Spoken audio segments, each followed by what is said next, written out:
Pessoal, voltando aqui então aos estudos, vamos a esse segundo vídeo. Aqui nós vamos estudar biologia celular e molecular, mas nós vamos só fazer um breve resumo, porque é muito denso, tá? Então eu vou ler por cima, só para fazer um repasso, ou seja, uma revisãozinha, tá? Uma revisãozinha. CARP, Biologia Celular e Molecular. Nós estamos com a obra em espanhol, é uma obra de 2014, tá? Então nós já estamos aí com algo de 12 anos atrás. Introdução ao estudo da célula e biologia molecular. Aqui nessa parte ele fala que nós todos somos feitos de células e mostra aqui nesse lado o desenho de um cara chamado Ramón y Cajal, o nome do cara. Eles tinham uma briga, é o que está falando aqui embaixo, ó, tá? O Ramón y Cajal tinha uma peleia com o Gold, né? É isso? Com o Camilo Gold. Isso, é o Santiago versus o Camilo. Tá?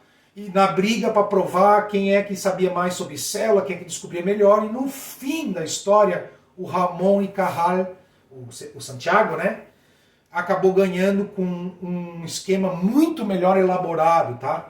Esse desenho aqui não é do Ramón y Cajal, não é do Santiago, mas mostra como as células nervosas o cérebro é feito, tecido nervoso é feito na verdade com diversos tipos de células nervosas interconectadas. Então nós temos cenourinhas, abobrinhas, alfaces, entendeu? Não é uma comparação boba.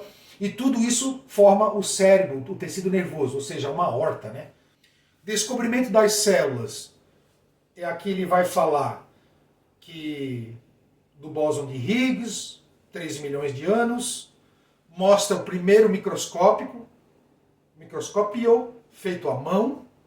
Você girava aqui esse parafuso aqui e aproximava ou afastava ali. Depois foi feito esse aqui que é melhor elaborado, tá vendo? Ó, primeiro esse, depois foi feito esse. Tá? Aí entra a microscopia.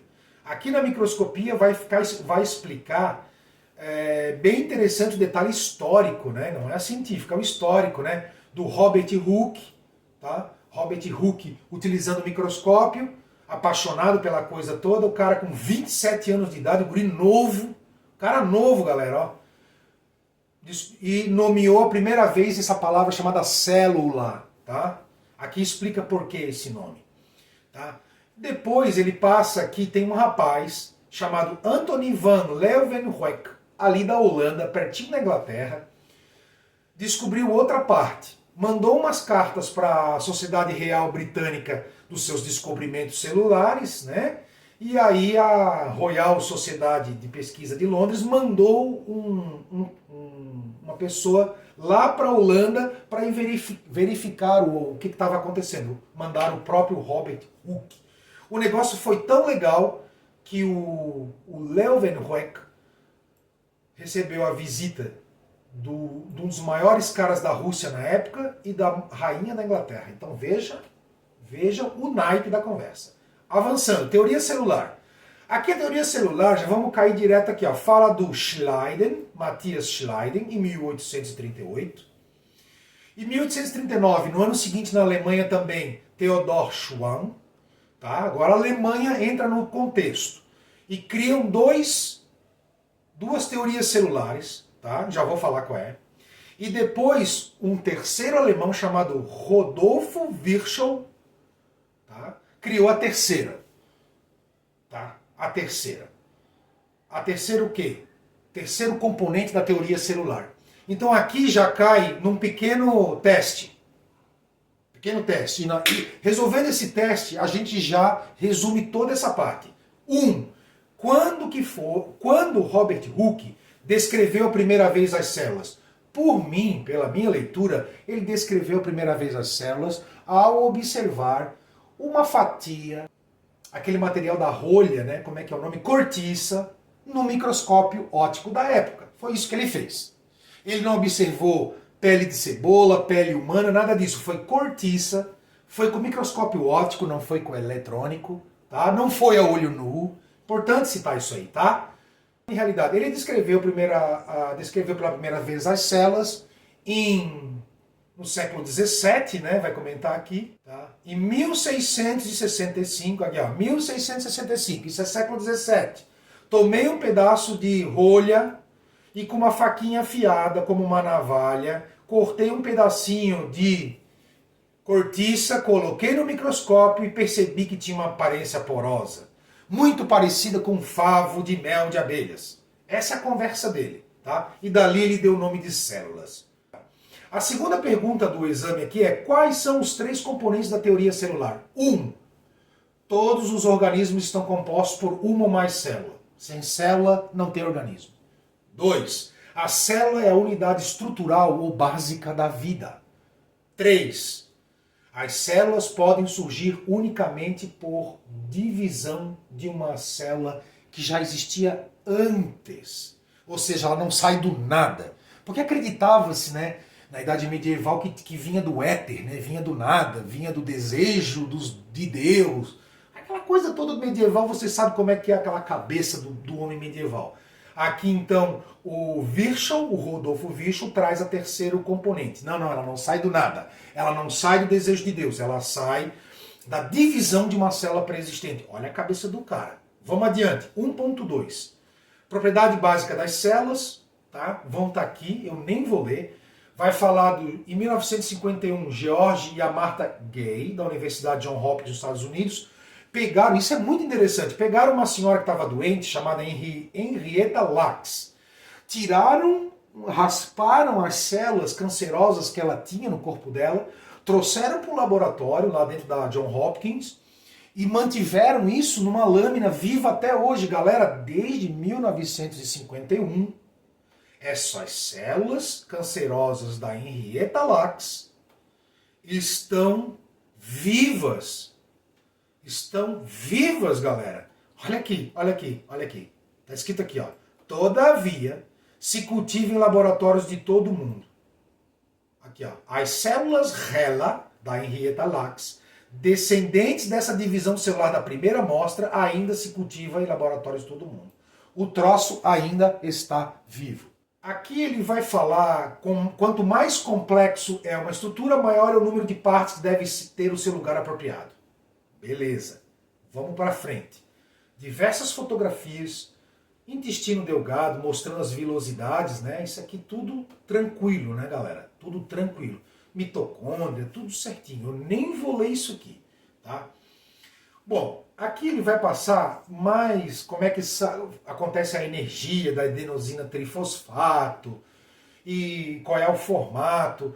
E aí ele chega nesse ponto aqui, ó, 100 mil Daltons. Pergunta de prova: quem é Dalton? Quem é Dalton? Em 1969, Cyrus Levinthal, da Universidade de Columbia, Estados Unidos, identifica o processo que se monta as células, aí isso chamou-se paradoxo de Levinthal. Qual é a história do paradoxo de Levinthal? Cara, as células se ajudam entre si para sintetizar as proteínas e a coisa acontecer em segundos. Senão, levaria milhões de anos para cadeias químicas sozinhas irem se moldando e virar uma proteína. As células são capazes de produzir mais de si mesmas, a célula mãe e as células filha. As células adquirem e utilizam energia. Ele mostra aqui uma reprodução celular. Aqui ele mostra como é que funciona a captação de energia, mostrando aqui a energia da luz se convertendo em energia química pela fotossíntese. Cara, negócio legal. As células são capazes de se regular. Show de bola. Vamos lendo aqui. As células levam a cabo uma variedade de reações químicas. As células participam em atividades mecânicas. As células são capazes de responder aos estímulos. Claro, elas são vivas, pô. Elas são vivas. Vamos embora. As células evoluem, tá? E aqui tem um mini teste. Faça uma lista das propriedades fundamentais que são divididas por todas as células. Descreva a importância de cada uma dessas propriedades. 2. Descreva as características das células que se sugere que todos os organismos vivos derivam derivam de um ancestral comum? E 3, qual é a fonte de energia que sustenta a vida na Terra? Como passa essa energia de um organismo ao outro? A fonte de energia aqui foi uma lista de propriedades. As propriedades estão aqui, né, galera? As células são altamente complexas e organizadas. 1. As células têm um programa genético específico e meios para usá-lo. 2. As células são capazes de produzir mais de si mesmas. 3. As células adquirem e consomem e usam energia. 4. As células levam a cabo uma variedade de reações químicas. 5. As células participam de atividades mecânicas. 6. As células são capazes de responder a estímulos. 7. As células são capazes de autorregular-se. 8. E as células evoluem. 9. Esses são a resposta do primeiro. 2. Bom, a importância de cada uma, não vou entrar nisso. 2. Descreva as características das células que surgiram em todos os organismos vivos que derivam de um ancestral comum. É a questão do LUCA. Aqui, ó. A questão do LUCA. Está em inglês. Last Universal Common Ancestor. 3. Qual é a fonte de energia que sustenta a vida na Terra? Eu acho que é a luz solar. Acho. Tá? Como passa essa energia de um organismo ao outro? Nas plantas é por fotossíntese e nos organismos eucariontes é por consumo de outros animais que fizeram isso antes. Tá bom? 3. 1.3. Características que distinguem as células procariontes das eucariontes. Cara, isso aí a gente já passou no The Roberts. As procariontes são mais simples, as eucariontes vêm depois, são mais organizadas. As procariontes, na sua simplicidade, não têm um núcleo definido, não tem uma gema de ovo bem definidinha. Já as eucariontes têm. Só repassando a questão do grego, procarionta. Vem antes. Eu acho que é isso, né? Para mim seria pré-carionte, mas é procarionta. Vem antes do núcleo, não tem núcleo, e eucarionte. Eu é bem definido, carionte é núcleo, ou seja, eucarionte, a tradução do grego direta para português é com um núcleo bem definido. Então, quando você lê eucarionte, você está lendo com núcleo bem definido, em grego. Tá bom? É isso aí, cara. Não tem muita coisa, não. Aqui, uma bactéria. Tá? Cadê o núcleo dele? Não tem, não está bem definido. Tem só um DNA aqui, ó, jogado ali, não está bem definido. Agora aqui tá, né, galera? Porra, aqui tá, né? Tá, né? Entendeu a diferença? Olha como é tudo bem definido. Aqui não, né, galera? Aqui não, né? Ah, isso aqui pra mim é um núcleo. Não, galera. Isso aí é um DNA de nucleotídeo. Não é uma bolinha bem direitinho. É só uma poeirinha ali, entendeu? Adiante. Olha lá o núcleo bem definido, galera. Olha que gravura espetacular. De novo, o livro do Carpe é muito superior ao do The Roberts em termos de gravura, informações. Olha só que lindo, cara. Olha que linda essa gravura. O núcleo aqui muito bem feito. Tá? Show de bola. Show de bola. Aqui ele vai falar da origem da vida. Isso aqui também foi passado em sala. Vai ser repassado, tá? Nem vou parar aqui. Uma tabela de comparação entre as procariontes e eucariontes. Interessante passar isso aqui. Características que têm em comum nos dois tipos. As duas têm membrana plasmática. As duas têm informação genética no DNA. As duas têm mecanismos semelhantes para transcrever e traduzir informação genética, incluindo ribossomos. As duas têm caminhos metabólicos. Por exemplo, glucólises e ciclos de TCA. As duas, as procariontes e eucariontes, têm um aparelho similar, um aparato, né, um sistema similar para a conservação de energia química, como a adenosina trifosfato. As duas têm mecanismo similar de fotossíntese. As duas têm mecanismo parecido para sintetizar, fabricar e inserir proteínas de membrana. As duas têm proteassomas, estruturas de digestão de proteínas. As duas têm filamentos no citoesqueleto construído com proteínas parecidas de actina e tubulina. Deu. Agora vamos ver As características que tem nas eucariotas, que são mais desenvolvidas, nas que não tem na procariotas. Vamos lá. 1. Divisão das células em núcleo e citoplasma. Claro, entre gema e clara do ovo. É bem dividido. Na eucarionte tem isso, na outra não tem. 2. Nas eucariontes nós temos cromossomos complexos compostos por DNA e proteínas associadas, que se compactam em estruturas mitóticas. Na outra não tem. 3. Organelos citoplasmáticos membranosos complexos, como o retículo do plasmático, o complexo do Golgi. Lembra do Golgi e o Santiago brigando lá? É isso aí, ó. Lisossomas, endossomas, peroxissomas e glioxissomas. 4. As eucariotas têm organelas citoplasmáticos especializados para respirar e fazer fotossíntese. A procarionte não tem. 5. As eucariontes têm sistema citoesquelético complexo, proteínas motoras associadas. A outra não tem. As eucariontes têm flagelos complexos e cílios, pelinhos. A outra não tem. As eucariontes têm capacidade de ingerir material particulado por envoltura, por envolver, né, dentro das vesículas, das bolsinhas das membranas plasmáticas, chamada fagocitose. Tá? A outra não tem. Paredes celulares que contêm celuloses nas plantas. A outra não tem. Divisão celular quando um microtúbulo que contém um uso mitótico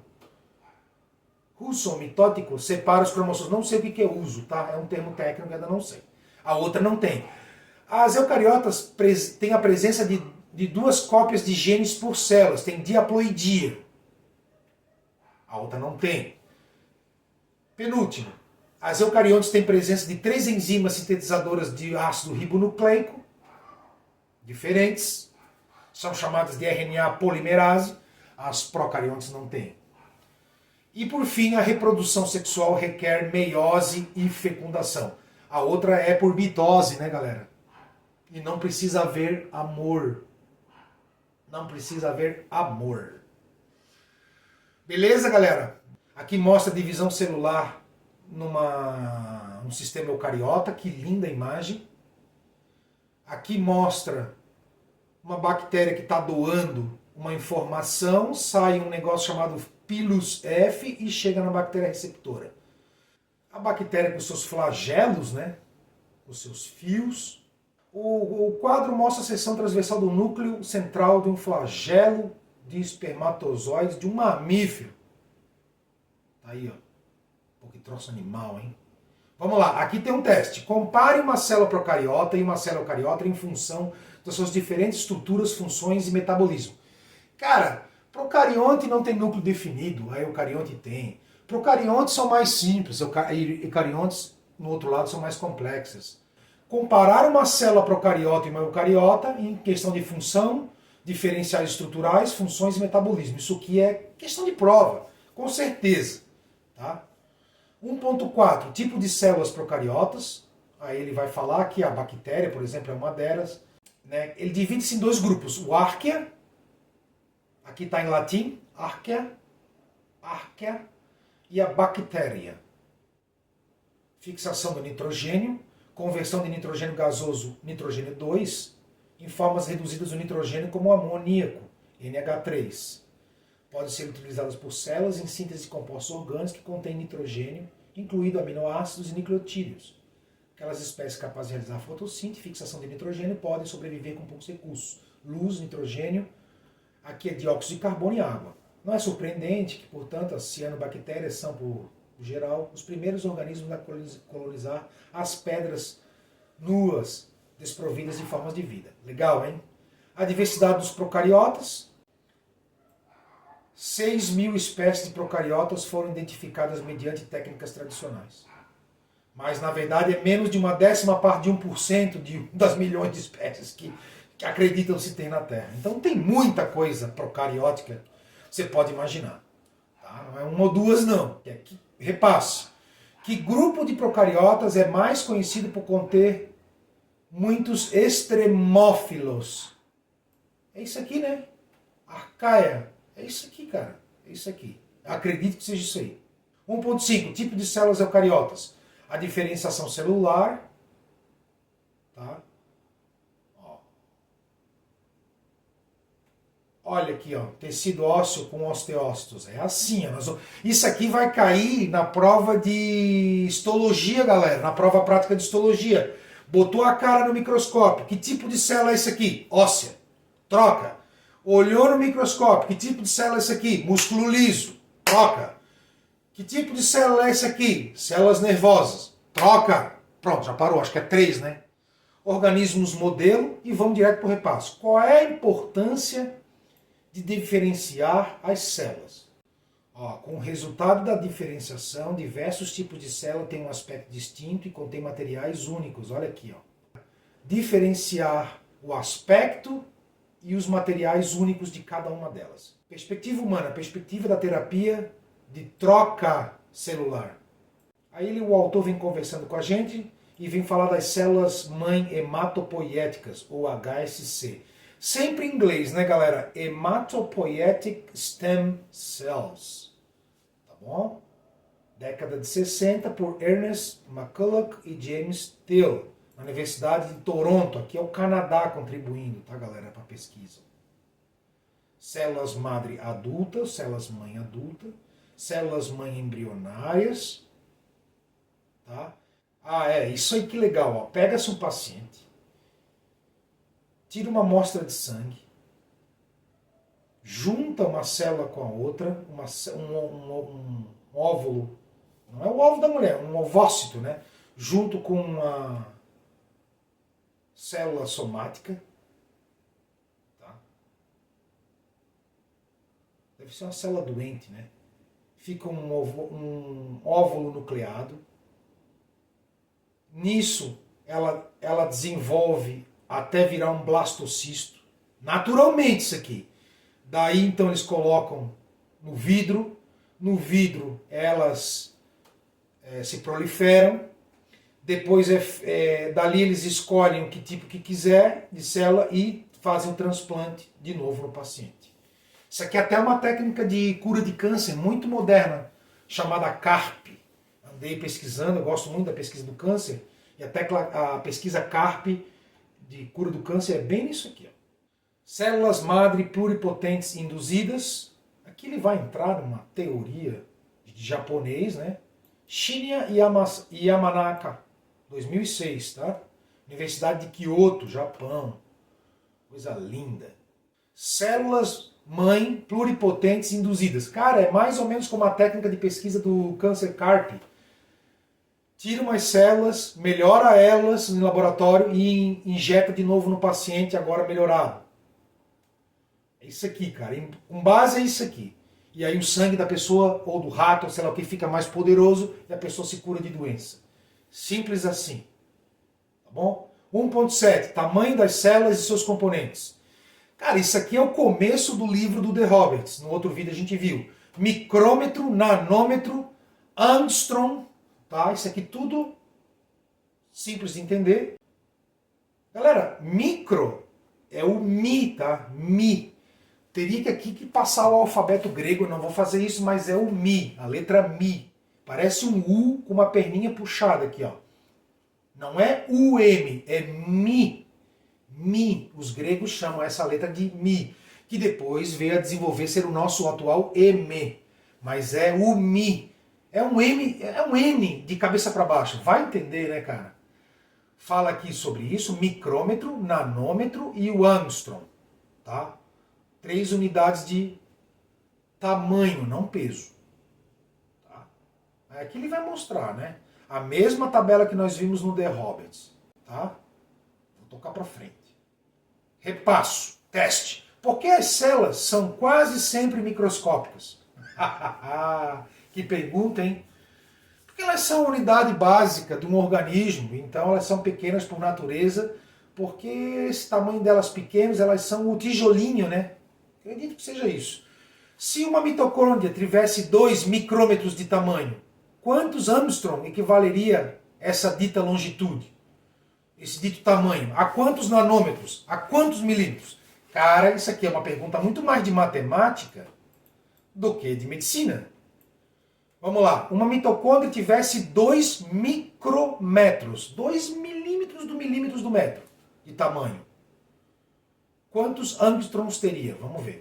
A mitocôndria tem 12 micrômetros de tamanho. Mas ele está perguntando se ela tivesse 2, ou seja, se ela fosse a sexta parte. Cara, se ela fosse desse tamanico assim, ó, ela é desse, né? Mas se ela fosse desse tamanhozinho aqui, ou seja, menor ainda do que ela é, 20.000 angstroms vale isso aqui. Ó, tá vendo aí, ó? É a resposta, ó. 2 micrômetros vale 20.000 angstroms. Onde é que eu tô? Eu tô no converter.net. É um site que converte coisas, tá? Largando o celular, vamos voltar aqui para o estudo. Se uma já respondi, né? Então, e quantos nanômetros? É só dividir aquele 20 por 10, tá? E a quantos milímetros? 0,02 milímetros. Tá bom, queridos? É isso aí. Tá respondido. Então, aqui. Que perguntinha, hein? Que perguntinha. Bom, 1.8, vírus e viroides.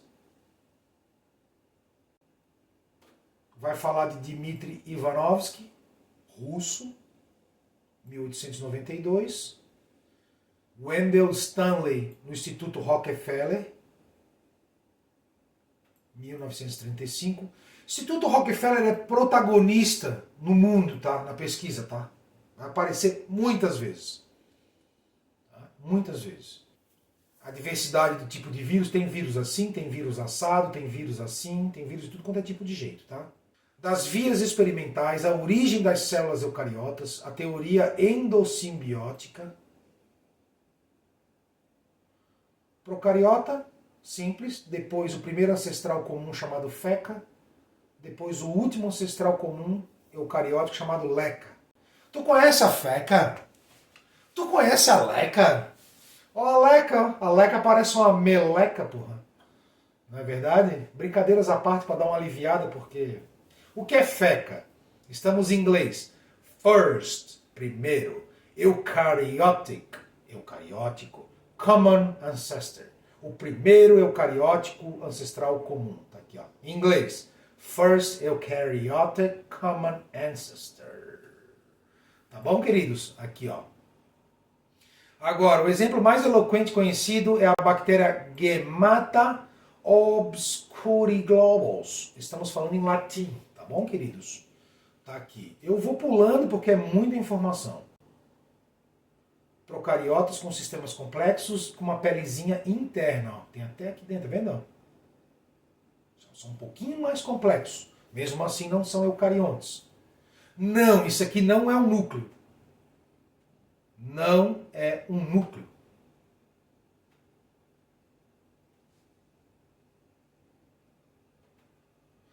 Isso aqui é interessante, né, galera? Para ter uma noção, né, um mapa, né, de todo o reino dos das células, né? As bactérias, os arcaia e os eucariontes. Tá aqui, ó. Tá? Dividido em 3 ramos, né? Tá vendo aqui, ó? As termotogales, as flavobactérias, as cianobactérias, as bactérias púrpuras, as gram-positivas. O que é gram-positivo? Gram é um sobrenome de uma mulher que pesquisou tingindo tecidos para poder observar no microscópio. Então, gram-positivo é algo que quando você tinge, joga uma tinta, a célula puxa essa tinta e aparece colorido. As gram-negativas são as que não reagem com essa tinta, lá da senhora Gram. Tá? Então, gram-positivo, gram-negativo vem daí, galera. Tá bom? Aqui no arcaia vem as termoproteus, Pyrodictium, tudo em latim. Metanobactérias, Metanococcus e Teceller. As Euriarchaeota e as Metanosarcina. Lá no reino Eucária nós temos a entamoeba, os moldes babosos, os animais, os fungos, as plantas, os ciliados, os flagelados, os triconomas, os microsporídeos e os diplomonáridos. Tá bom, galera? É isso aí. Nem vou entrar muito nisso para não ficar doido. Aqui vai falar do Wes e George Fox, publicaram em 77 um estudo sobre evolução molecular, importante. Ó, olha aqui, as gram-positivas, gram-negativas e as cianobactérias. As que reagem à tinta da senhora Gram, as que não reagem à tinta, ou seja, as que grudam tinta, as que não grudam tinta, e as cianobactérias. Tudo isso nós vamos ter que entender, né, galera? Tá bom? Adiante, isso é só um repasse. Cara, acabou, né? Que acabou. Perguntas para análise. 6 perguntas, deu, cara, acabou. Acabou, chegamos no capítulo 2. Quem quiser responder isso aqui, galera, eu não aguento mais. Quem quiser responder isso aqui, ó. Tá? Vamos tentar dar só uma lida, vamos lá. 1. Considere algumas perguntas sobre a estrutura ou função da célula que te interessa responder. Os dados para essa resposta às suas perguntas seriam mais fáceis de recompilar trabalhando com uma planta ou com um animal completo, ou com uma população de células cultivadas. Quais poderiam ser as vantagens e desvantagens de trabalhar com um organismo completo versus um organismo no cultivo celular? Eu sempre prefiro o cultivo celular. Mais fácil, né? Figura 2, pergunta 2, das 13 perguntas. A figura 1.3 mostra uma célula da pele do intestino com grandes cavidades de microvilosidades. Qual é a vantagem para o organismo ter essas microvilosidades? Acredito que é para aumentar a absorção, né, galera? Do material nutritivo, né? Qual é a vantagem para o organismo ter essas microvilosidades? Absorção. Maior superfície de absorção. Portanto, funciona melhor. Absorve melhor e mais rápido. Imagina você comer um negócio e essa comida ficar 5 dias dentro da tua tripa. Já imaginou? E você comer no segundo dia e no terceiro daqui a pouco. Imagina, cara, estourava tudo.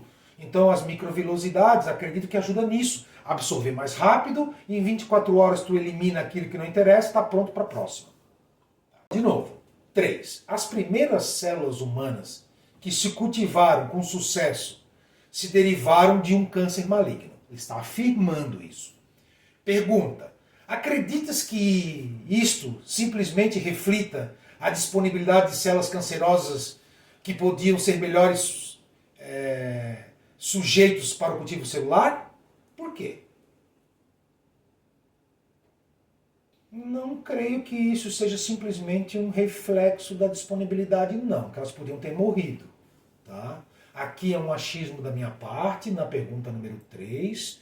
Ele pergunta aqui, ó, você acredita que simplesmente esse cultivo de câncer lá no laboratório já refletiria a disponibilidade de células cancerosas para ser melhor ser feito cultivo celular? Acredito que não, porque se não fosse replicada a técnica ou tivesse algum outro tipo de problema, precisaríamos de mais conhecimento, na minha opinião.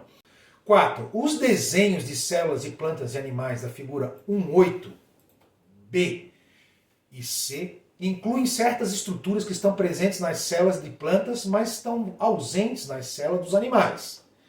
Como você acredita que cada uma dessas estruturas afeta a vida da planta? Olha, essas estruturas que estão presentes nas plantas vão realizar funções específicas para as plantas. Porque as plantas assim requerem. Já os animais, são organismos mais complexos, precisam de estruturas mais complexas. Portanto, é uma célula mais complexa. Opa, perdão, é aqui. Ó. Tá? Como que cada uma dessas estruturas... Cara, eu não vou saber analisar uma por uma, não. Não tenho essa moral. Aí fica com cada um responder a 4. 5. Se observou que as células possuem receptores em sua superfície que lhes permitem responder a estímulos específicos. Muitas células no corpo humano possuem receptores que lhes permitem unir-se a hormônios específicos que circulam no sangue. Agora, ele afirmou isso. Agora a pergunta: por que você acredita que esses receptores de hormônios são importantes? Se não houver o receptor do hormônio, o hormônio não gruda e, portanto, não exerce a função de ativar um trabalho dentro de uma célula, tá? Tem que ter o receptor, ou seja, tem que ter a fechadura para a chave poder entrar. Sem fechadura, a chave não serve para nada. Entendeu? qual seria o efeito sobre as atividades fisiológicas do corpo se as células precisassem desses receptores ou se todas as células tivessem os mesmos receptores? Então, aqui ó, ele faz uma pergunta dupla. Se as células não tivessem os receptores, os hormônios não chegam. O hormônio é a chave, o receptor é a fechadura. Se o hormônio chegasse na fechadura da célula e não girasse, porque não tem o receptor, não tem a fechadura, o hormônio não atingiria a célula e o hormônio então não faria a célula desenvolver o seu trabalho que teria que fazer. Então, sem o receptor, não tem como o hormônio grudar, não tem como o hormônio ativar. Simples. Agora, se todas as células tivessem os mesmos receptores, ia dar um pepino também, ia dar um problema. Por quê? O que ia acontecer? Um tipo de hormônio, por exemplo, o cortisol, ia ativar todas as células do corpo. Imagina, a gente ia morrer no primeiro crise de nervoso. Se existe o argumento de que os vírus são organismos vivos, quais são as características da estrutura e das funções virais que podem usar para basear esse argumento? Galera, não sei. Não sei. Uma delas eu acho que vivem por si só, né? Uma coisa assim, né? Não sei dizer, tem que pesquisar. 7. Se nós supomos que a atividade dentro das células ocorre de maneira análoga ou parecida a que mostra o desenho de Ruby Goldberg da figura 1.7, como seria diferente a atividade humana, como construir um automóvel em linha de montagem ou disparar um tiro livre num jogo de baloncesto? Figura 1.7. A pergunta é, como seria isso diferente de uma atividade humana, como, por exemplo, construir um carro em uma linha de montagem, ou disparar, jogar uma bola de cesta livre num jogo de basquetebol? Não tenho noção. Acredito que todos os carros seriam iguais e todos os tiros livres acertariam a cesta. Não sei. 8. A diferença das células bacterianas é que o núcleo de uma célula eucariota está delimitado por uma pelezinha de dupla camada, tachonada por poros complexos, envolta por poros complexos. Como você acredita que isso poderia afetar o trâmite entre DNA e o citoplasma de uma célula eucariota em comparação à célula procariota? Cara, eu acredito que os túbulos que existem na pelezinha da membrana ali facilitam a entrada e saída do DNA, das proteínas, né? Para o comando ali no citoplasma e várias coisas assim. Eu não tenho essa noção profunda ainda, tá? Não sei responder a 8ª. Examine a fotografia da célula procarionte ciliada, peludinha, da figura 1-16 e considere algumas das atividades em que esta célula se vê envolta, que uma célula muscular ou nervosa do seu corpo não capta. Uma procarionte complexa, né? Tá aqui ela, ó. Tá? Então tem que ler. Recorde dessa figura aqui. Apesar de ela ser procarionte, ela já é bem complexa, né? Tem uma molinha aqui, ó. Né? Tem uma molinha, para depois ter a cauda dela, os pelinhos dela, desenvolveu já uma cabeça, cheia de estruturinha lá dentro, ó, nucleotídeo e tal, né? É a vorticela. Examine a fotografia do procarionte, a vorticela ciliada da figura 1.16, e considere algumas das atividades em que esta célula se vê envolta, que uma célula muscular ou nervosa do seu corpo não capta. Não tenho a menor noção, galera. Vamos lá. 10. Que tipo de célula você esperaria que alcançaria o maior volume? Uma célula altamente plana ou uma célula esférica? Cara, eu acredito que a célula esférica tem maior volume, né? Tá bom? Porque uma bolota, ela enche mais do que um negócio que é comprido, né? Volume, galera, não comprimento. Isso é questão de física. Isso aqui não é medicina, isso é física. 11. Suponhamos que você é um cientista que viveu na década de 1890 e estava estudando uma enfermidade dos cultivos de tabaco que atrofiava, diminuía, encolhia no crescimento das plantas e manchava suas folhas. Você acaba descobrindo que a seiva de uma planta doente, quando se junta a uma planta boa, é capaz de transmitir a doença a essa planta boa. Você examina a seiva nos melhores microscópios ópticos da época e não vê evidência de bactéria.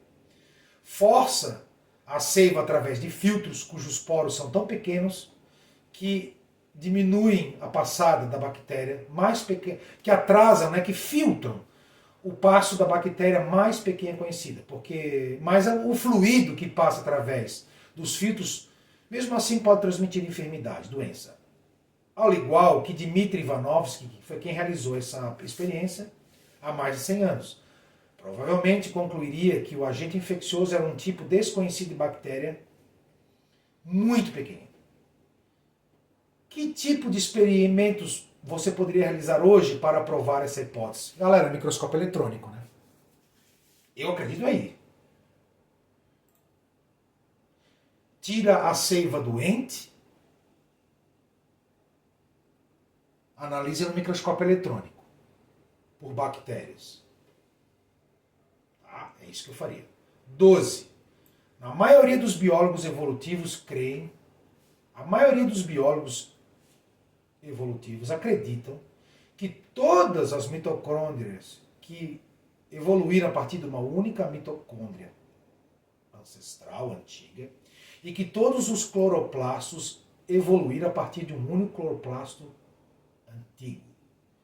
Em outras palavras, o evento simbiótico que deu a cada um desses organelos ocorreu só uma vez.